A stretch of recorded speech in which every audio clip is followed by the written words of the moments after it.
Hi, I'm Phil Constantine, and this is a slightly different version of Travels with Phil. In this case, we're going back in time to 1972. I was a student at Rice University in Houston, and I helped to create a program called To the Point for the local radio station. On this particular interview, I talked with Helen Havens. She was an Episcopal priest and Jones College master. We're going to be talking about women in the Episcopal priesthood. There were, I think she was either the first or second one ordained in the state of Texas, one of the very first women Episcopal priests in the entire United States. And this 15-minute program comes to you exactly as it was broadcast in 1977 on KTRU Rice Radio in Houston. So again, To the Point, Phil Constantine, that's me, and Helen Havens. The role of women in the church has made some dramatic changes recently, and Helen Havens is a part of those changes. She is one of 2 Episcopal priests in the state of Texas, female priests, that is. To the Point, presented by Rice University.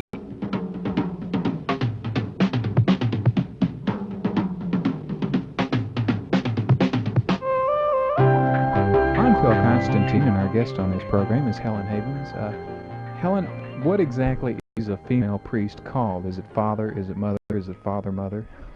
Well, many people ask this question. I must say, I got a letter just this week, very carefully, business letter, the Reverend Helen Havens, and with my Rice address at Jones House, and then Dear Father Havens. And then it went on from there to be a very serious letter of inquiry about a former Jones College girl. You know, we're masters of Jones College, one of the women's residential colleges, and this young woman who now lives in New York City had told me that she needed a letter of reference from a clergy, and so I said I'd be happy to write one for you. And so we have no idea if this man was serious or joking, because the letter was a very earnest letter. The church I work for, St. Francis Episcopal Church, the rector there is called Mr. or Richard or Dick. So therefore, for the parishioners, it's no problem. They call me Mrs. or Helen. And he is not referred to as father, so there's no particular occasion for anybody to wonder if they should call me mother. If people choose to call me mother, I'd be delighted. Is this something that's particular to the Episcopal Church, as maybe in the Catholic Church there might be more of a feeling to call a priest father or so? Well, many priests in the Episcopal Church are called father. It sort of depends on whether the church is high or low. If you choose to use that terminology, high church would be more like the Roman Catholic Church, and low church would be more like our Protestant brothers and sisters. Well, as you mentioned earlier, and which this will go perfectly with what we're talking about, the women in church, is that there are quite a few women who have been ordained into the Episcopal Church recently. That's right. There are between 50 and 60 in the United States. The great majority of these have been ordained since January 1 of this year. General Convention of the Episcopal Church last September, did vote approval for the ordination of women to the priesthood and episcopacy, but they set the date, active date, as January 1 of this year. So it's been since January that most of these women have been ordained. What does your husband think, being married to a priest? He's delighted. He has worked very, very hard for this, as I have, for 2 reasons. He felt that women should be priests in the church. He believed in that. And then he secondly believed that I should be one of them. And it's been for him a great deal of work. He has sacrificed a lot, as our children have. The whole family has worked together on this, and I'm very grateful to them. I don't think it's happened yet. I'm sure it hasn't happened yet, but what will be the situation if one of the women priests gets pregnant?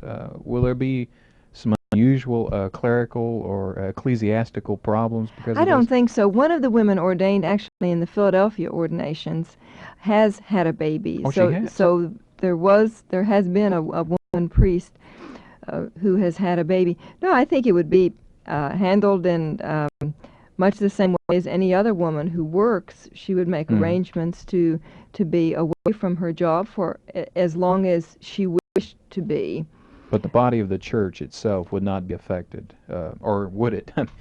Well, some people might have their own individual reactions to it. Many people think sort of how wonderful, what more creative thing can you do? And many women have spoken about really feeling very close to God at the moment of birth. And so for many of us, we think it's very natural and beautiful and nothing to be dismayed about. Clearly one will have to take care of, women priests will have to take care of their babies and children and make proper arrangements for them.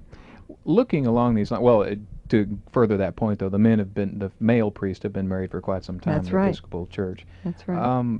Thinking along those lines, though, when you were going through the process of trying to bring about this change in the church, were there, on both sides, justifications taken from scriptures as to why women should be priests and as why women should not be priests? Yes.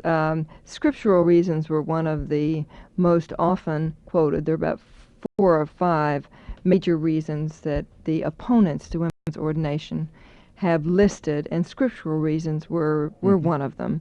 Because we do take, in the Anglican tradition and the Episcopal Church, we do take the Bible seriously, and we try to adhere to its teachings.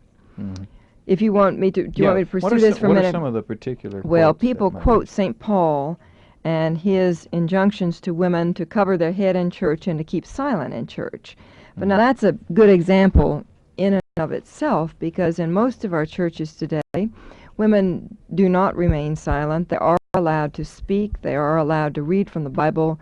They are allowed to preach. So we clearly are not following Paul word for word. Some churches do. Some churches allow women absolutely no place in their life at all, but most of our churches these days will allow women to speak. So we would tend to look to other passages, the triumphant, magnificent passage in the first chapter of Genesis, male and female, he created them. In God's image, we were created, male and female. No distinction is made. What about the phrase also in Genesis of a helpmate being created for the man? Well, it's very interesting. If you look into the etymology of that word helpmate, you discover that rather than a subordinate, that word actually means a superordinate and was frequently used for God. This going back to the original Hebrew? Right. There have been some problems That's going right. back through all of these That's kinds right. of things. Even thinking along those lines, have you come across the part where it said, some people have recently said that even the word that was used for Virgin Mary in the original Hebrew meant young woman, and they were just taking the sociological connotations that it meant virgin? No, I hadn't heard that, but it's undoubtedly true if that's what you've heard. And much biblical research is being done. And of course, you've got to realize that the great majority of the Bible has been written and translated over the many years by men. With particular cultural biases. And now we're beginning to see things in the Bible that we didn't used to see. For instance, we're beginning to see the very positive attitude Jesus had toward women. He really was a revolutionary in his day, and certainly his attitude toward women was revolutionary. He accepted them in ways that were unknown culturally for Jewish men to accept Jewish women. And from the very first, women were accepted as full members of the church and were asked to behave accordingly. And some of Paul's instructions in the epistles, I think, fall into this category. He's saying, you are treated as full members of the church. Please behave. Don't sit in the corner and gossip, because Jewish women were frequently behind a wall and unable to see the service in progress, and probably they did engage in idle chatter because they couldn't be a part of the service. What else did they have to do? It got boring after a while. Thinking along the lines, though, of men who are going to have to be part of the church itself, part of the parish itself, do you think they're going to have problems? And this may show my own ignorance, but is there confession in the Episcopal Church?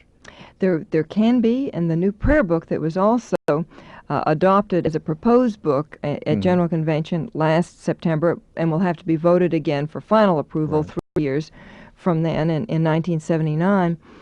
There's a service of private confession in that new prayer book, which there was not in our previous prayer book. But just using your own intuition or just your own thoughts, do you think a man is going to have a harder time confessing to a woman priest than he would have to, or will they know?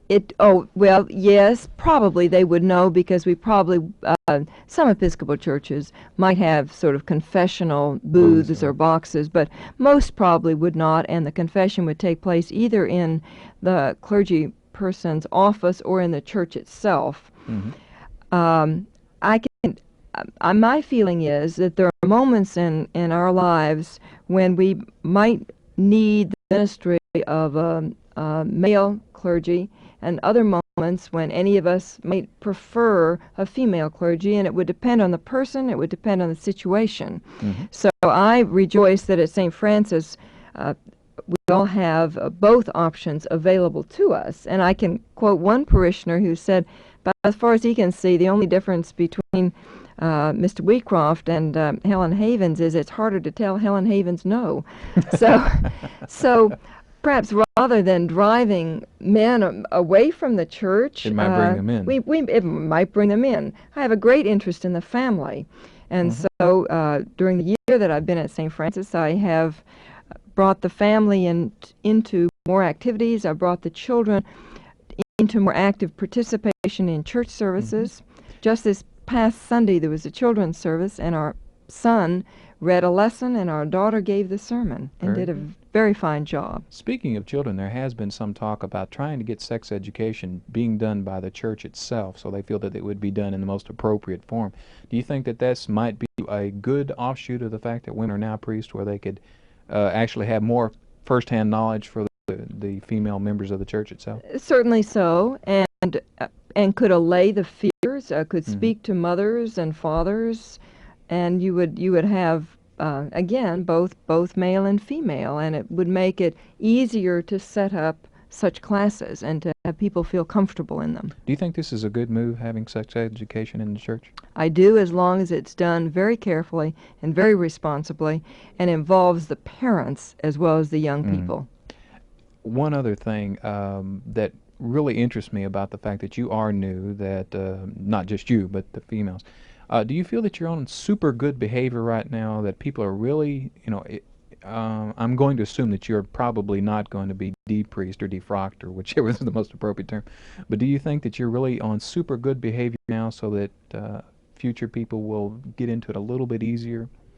Are you asking me if all the women feel that they're having to be very precise, exact? I don't feel that way.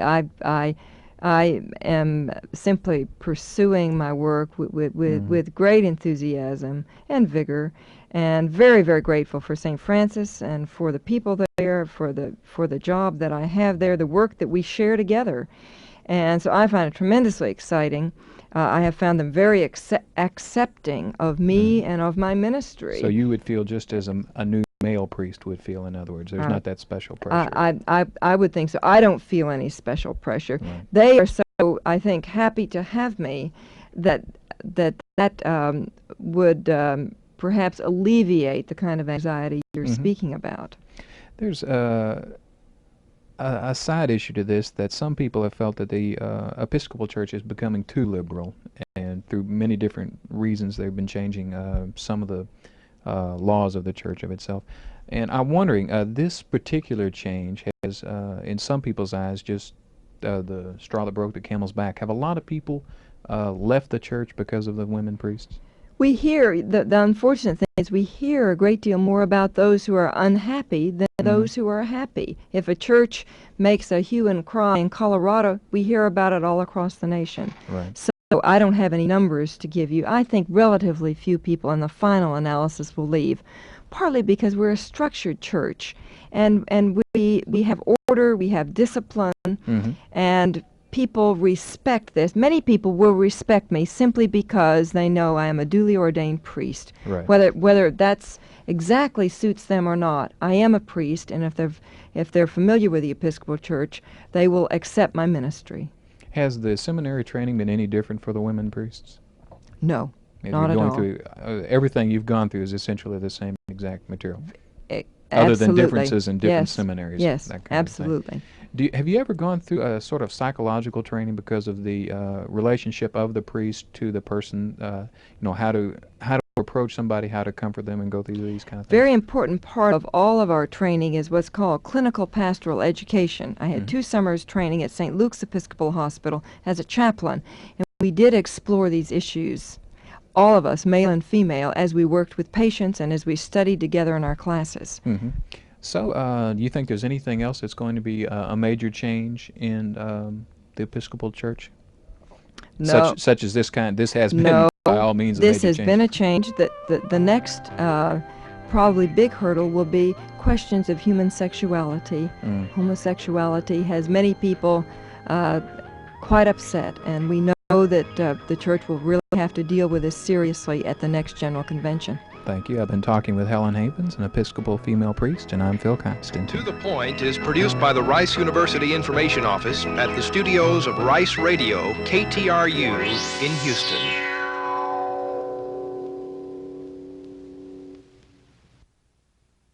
Thank you for watching this video. If you liked it, please give it a thumbs up by clicking on the button below. You're welcome to leave comments below as long as the language is family friendly. And finally, if you'd like to see more of my videos, please subscribe to my channel by clicking the button over on the bottom right-hand corner. Thank you again for watching.